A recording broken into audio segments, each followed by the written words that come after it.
Hey, welcome back. This is part 2 of the Medusa 2.0 Resend automated email integration. In part 1, we set up the Resend integration and verified the integration by sending an email and receiving it in an email inbox. If you didn't watch part 1 already, please go ahead and do so. It's a prerequisite for this video. This video, however, we're going to be doing an example of implementing another automated email that will be the product confirmation email. And to do that, we need to set up our local environment, which we downloaded and installed in part 1. And now we need to finish the setup. So I have my terminal open here inside VS Code, and I'm going to split it. So I have two terminals, and the first one I will change directory to backend. And the next one to the storefront. Then we will be installing dependencies in both of them. So npm I here and npm I here. Then we need to set up the environment a little bit. I already have this file open. It's the .m template in the backend, and we're going to, I'll make a copy of it, and then I will rename it to just .env. So the system will pick it up. So I'm not using a locally hosted Redis, so I'm deleting this line. And the only other thing that we need is the database URL. And because it's easy, I'm going to just be connecting to the railway hosted database. So I will find the database right here. And under the variables tab, I have my database URL, which I can copy. And I can do this because I have the hobby plan, so my Postgres cloud database is live. And if you're not a hobby user, you need to connect to a database another way. You can install Postgres locally and create a Postgres database locally and connect it to that. Then the URL will look slightly different, but that's also doable. When you do that, you will need to reseed the database, and the script you need to run to do that is npm run seed once, but my cloud database is already seeded, so I don't need to run this. I'll save this file, and now the backend is fully configured. We need also to do a little bit of setup in the storefront. So I will locate the .env.local template, and I will also make a copy of that and rename that to just .env.local. And that's all we need. Now we have both environments set up, so we can run the dev command npm run dev in the backend and npm run dev in the storefront. And I'm going to wait just a little while with the command in the storefront because the backend needs to be running before we can start the storefront. They are codependent. So I'll give the backend a few seconds. Okay, it looks like our backend is ready. Let's try to run the storefront, npm run dev. And it's fetching the API key, and it says that it's running on port 8000 and the backend on 9000. That's a good sign.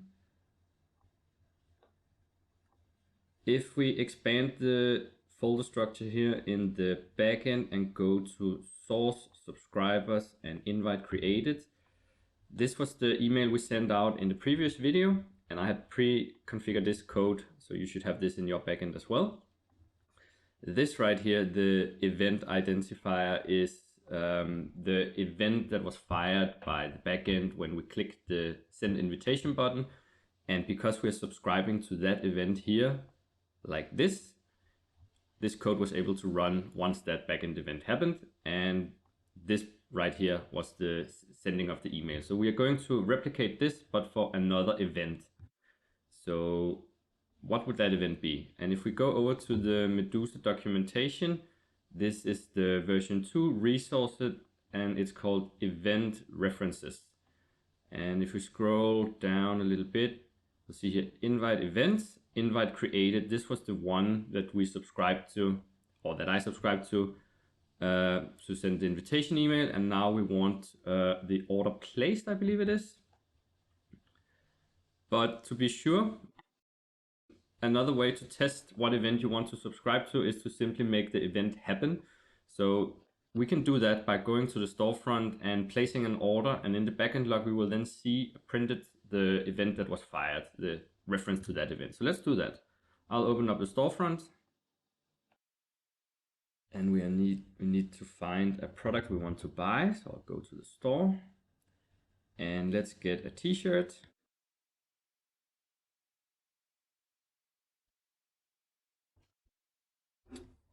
We now have a t-shirt in our cart. I'll go to the cart, go to checkout. I pre-fill with John Doe's contact information. Continue.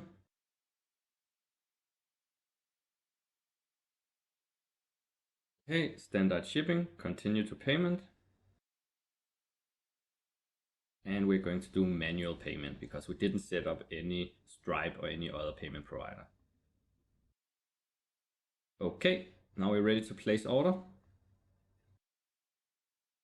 Thank you, your order has been placed. So an event have happened that the order was placed, and now we would like John Doe to receive an email about his order. So let's open up VS Code again and see if we got an event printed here.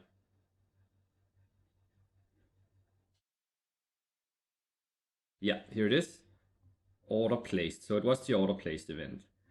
Okay, let's go ahead and create the file for that. So in the subscribers, I'll create a new file and I'll call it order-placed.js. And to make it easy for ourselves, I'm going to copy all the contents from this one, the invite created, and paste it in here. And then we will modify it. Order placed. And I'm going to delete the SendGrid code. And we are not fetching an invite, we're fetching an order. A good thing to know here is that the event always comes with data. And as of right now, data only contains the ID of the entity we're looking at in the payload. So if I head back over to the documentation here, you'll see that the order event contains the ID of an order. So it doesn't contain any information about John Doe. It doesn't contain any information on the items that were in that order. So we have to look up the order ourselves. But before we start all that, let's just test that the subscription to the event works. So I'll clean up the file a little bit more and I'll comment out all of this. And then I will put in a console log statement. And then we're going to need to place another order.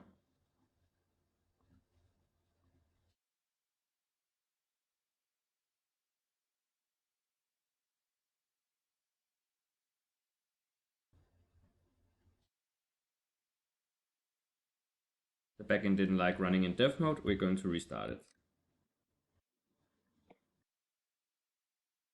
It should be running. Let's try again. Add to cart. Place order. 2. And we see here in the log, hello from order placed event. So we're now successfully subscribing to the order placed event.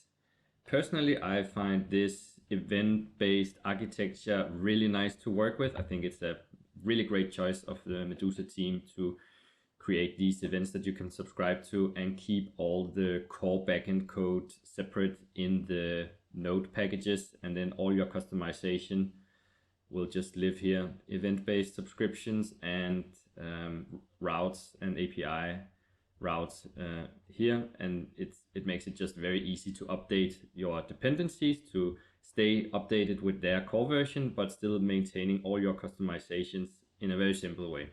So I'm really happy for the choice they made to create this architecture in 2.0. All right, next thing we're going to do is to find the order. We know the event comes with the order ID in the payload, so similar to the user module service, there should be an order module service.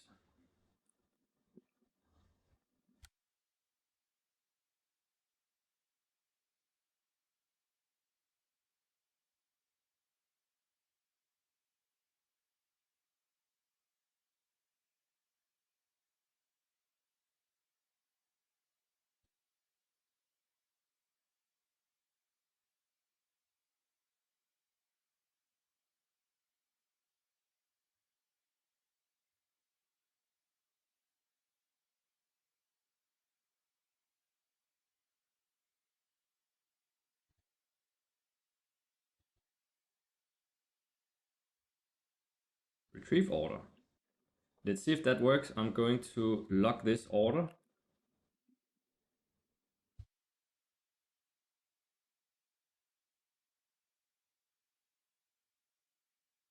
Probably have to restart the backend. It seems like the file watching isn't working quite well. So every time I save the file here, I have to restart it, unfortunately.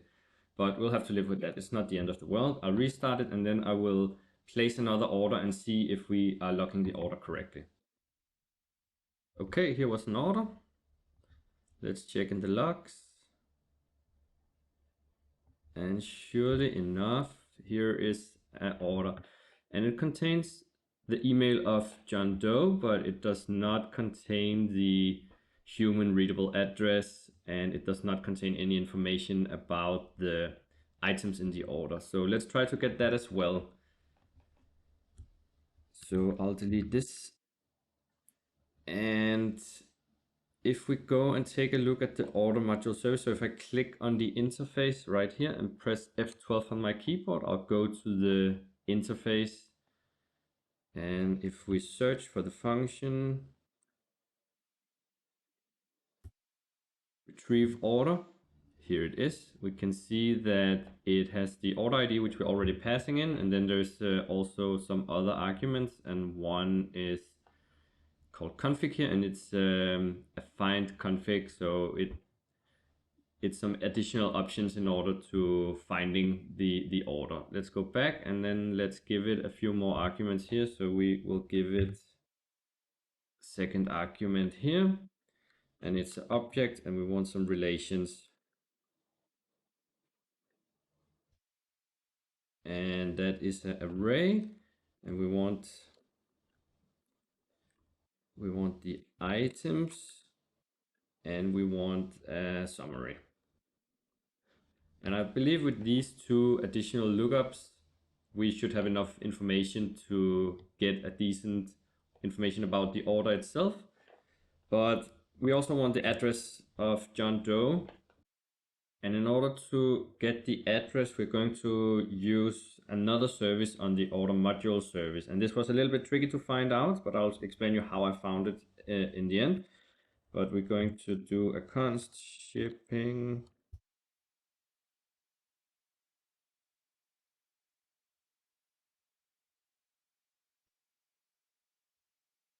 order module service as any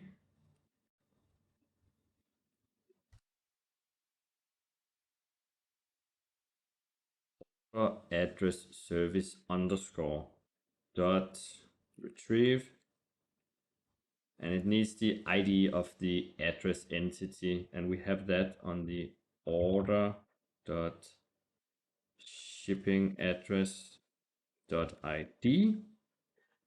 So where does this thing come from? And it's not listed when you go into the interface. So if I search for this in the order module service interface, it is not there. But when I lock this object here, so if I do a console.log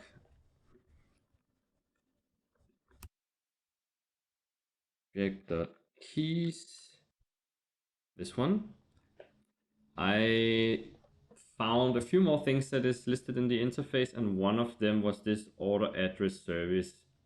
And by trial and error, I eventually found out that it had a retrieve function, and I could get it address ID, and it would find me the address. So this was not covered in the documentation, and it was a little bit tricky to find out, and I'm not sure it's the best way to do so. I also tried, of course, to add address here in the relations field, but that didn't give me what I was looking for.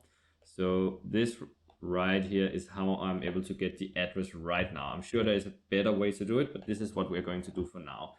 Let's inspect all the things that we have now, so the order and the shipping address, and see if we have enough to construct a proper email. So I'll log that.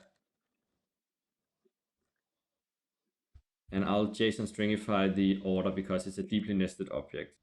Stringify order null to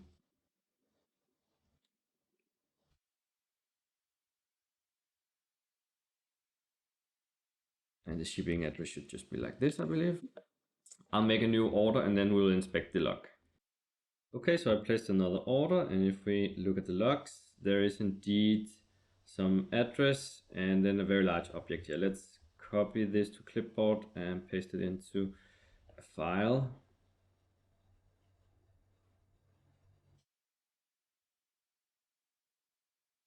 And surely enough, we can see that the address object contains some information about the receiver, name, first name, last name, address. We have in the order object, we have items, which is a list. And if we expand this one, we can see that it contains a t-shirt. This is what I added to the cart. Only one item. And if we scroll further up, we also now have the summary, and that contains some information about the price order. So all of this combined should be enough to construct a proper email. Let's try to do that. So I'm feeling a little bit lazy, so I'm going to try to ask AI to build the email for me. First, I'll delete this right here. And then I'm going to use my VS Code extension called Klein. It's a large language model VS Code extension that uses, I believe, I'm using Google Gemini right now, but it can also use Anthropic. But let's just use Google Gemini for now. And then I'm going to write a prompt for it. So the first part of the prompt is a brief instruction on what I need. I need an email template for order confirmation. And then I link to the file. I see I have a typo in the file name. It's order.placed. It should be order.placed. And then I say, when I log the order, this is what I see. So I'm going to paste in the structured order so it knows where to find the different information. Let's see if the items is expanded.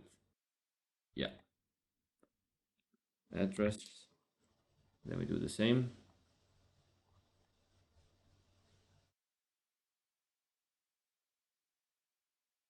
What address?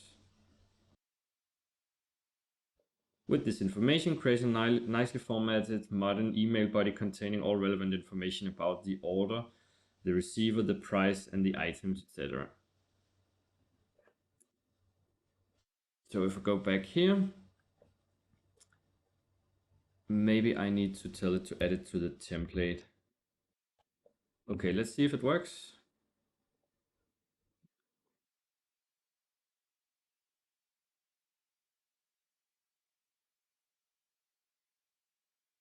Okay.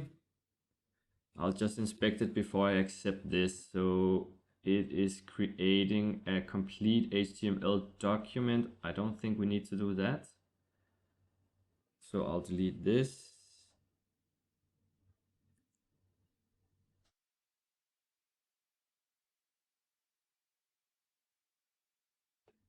Let's see, order display ID created at summary raw current total order value. Let's just see what this was. It should be 20. Yeah, this is good. It made a good choice. Total order address, first name, last name, address, city, province. It all looks pretty good. And the most important, which I was hoping it would do, and it did, is that it recognized that the items can vary in size. So it's a list and it's mapping over them to log each individual items. So this looks good. Let's save this. So to sum up, we're subscribing to the order placed event. With the event payload, we get the order ID. We then look up the order, and we are adding the relational entities, items, and summary. And then we're looking up the shipping address, and with this information, we are able to create the whole email body, which is the HTML right here. And we are passing that into the create notification function. your order has been placed. This should be all. I'll remove these two. And then I will restart my backend server and I'll place an order with a real email address of mine so we can see that we actually get this email in the inbox. So I'll do that. All right, this is the moment of truth. I am ready to place an order for John Doe now with 2 items and to this email right here, which is a 10-minute email inbox. So let's try to place the order. Okay, the order has been placed. Let me see if there's any errors in the log. There is no errors. That's a good sign. Let's tap back to the browser. And yeah, there is an email. And it contains all the information. Dear John Doe, thank you for your recent order. Here's some details. The order ID. We have a not so nicely formatted date. The total price is right. The shipping address is correct. And the listing of the order item could be better. It's just listing the item size instead of the name and then the prices of each item. But I think this is good enough. Let's head over to our Resend dashboard and see if we see the email there. I'll refresh. Yeah, and I have a bunch of bounced emails because I was sending to John Doe and John Doe at email.com doesn't exist, but this one does. And here we can see the email body again, and the HTML behind it is exactly like our template. So I think this concludes this job. It's now done. I'll rename the file and then I'll add it to the template. So I'll update the railway template and the GitHub repo with this code so you can copy paste it easily. Or if you spin up the template now, this will already be part of the template. Then you can fix the item formatting yourself, however you want it. I hope that everything we covered in this video gives you enough to continue adding other automated emails yourself. You now know how to find the different event references, how to subscribe to them, and you know how to do some basic lookup of the data using the ID from the payload in the event. And you know how to format an email template body and using the create notification function to send it to the inbox. But if you have any question, feel free to leave them in the comment section. All right, that's all for now. Have a wonderful day. Goodbye.